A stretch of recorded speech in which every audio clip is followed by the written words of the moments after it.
करने वाला व्यक्ति सर्वश्रेष्ठ होता है।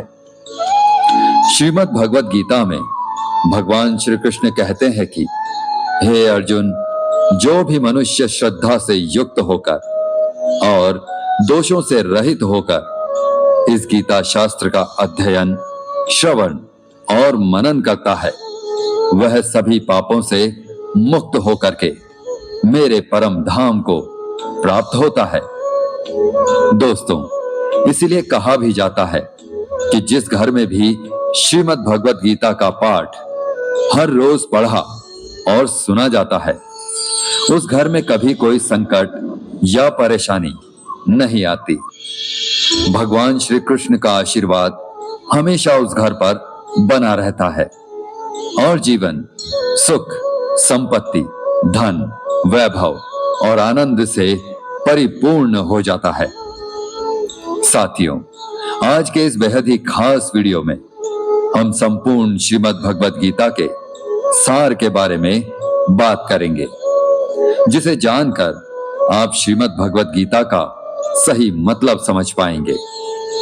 साथियों, अधूरा ज्ञान हमारे जीवन में कभी उपयोगी नहीं होता, बल्कि हानिकारक ही होता है।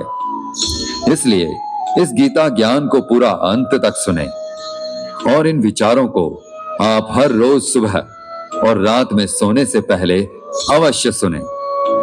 इससे आपके विचारों और जीवन में सकारात्मक परिवर्तन अवश्य आएंगे। श्रीमद् भगवत गीता में भगवान श्री कृष्ण कहते हैं, हे अर्जुन, यह संसार मेरी ही माया है। यह संसार मुझसे ही उत्पन्न हुआ है। मैं ही इसका पालन पोषण करता हूं और मैं ही इस सृष्टि का विनाश भी करता हूं। मैं भूत, वर्तमान और भविष्य के सभी प्राणियों को जानता हूं, लेकिन वास्तविकता में मुझे कोई नहीं जानता।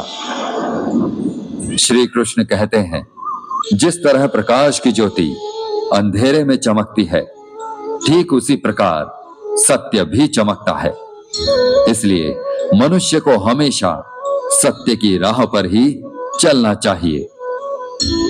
मृत्यु एक अटल सत्य है, जिसे कभी बदला नहीं जा सकता है। इस संसार का जब से निर्माण हुआ है, तब से जन्म मृत्यु का चक्र